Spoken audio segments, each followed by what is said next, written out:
ada apa-apa nak ulas lah. Cuma apa yang berlaku tu kisah abang adik lah. Ya.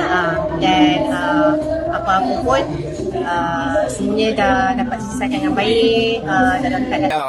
Kiss him China, check it now. Isu Samaza, bite out the bottle. Wow.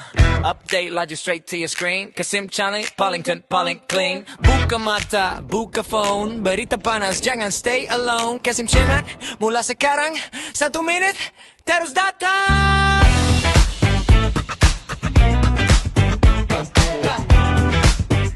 Penyanyi Liza Hane memilih untuk tidak memanjangkan isu melibatkan dirinya dan Aming Spring. Sebaliknya menganggap apa yang berlaku hanyalah salah faham kecil seperti hubungan adik dan abang.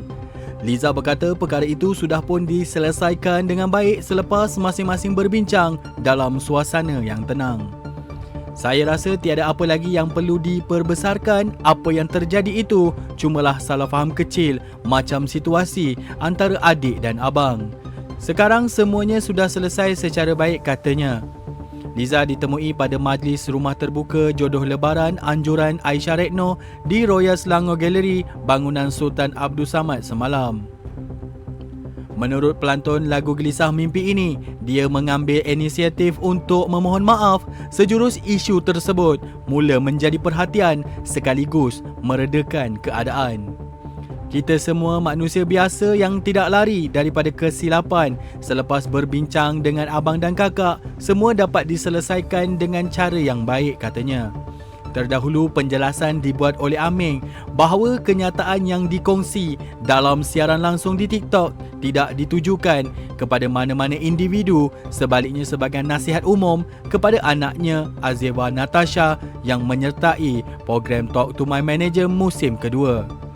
Aming turut menafikan kenyataan itu berkaitan dengan kemenangan anak Liza, Marsha Christina, dalam musim pertama program berkenaan. Sebaliknya berdasarkan pengalaman peribadi dalam industri seni.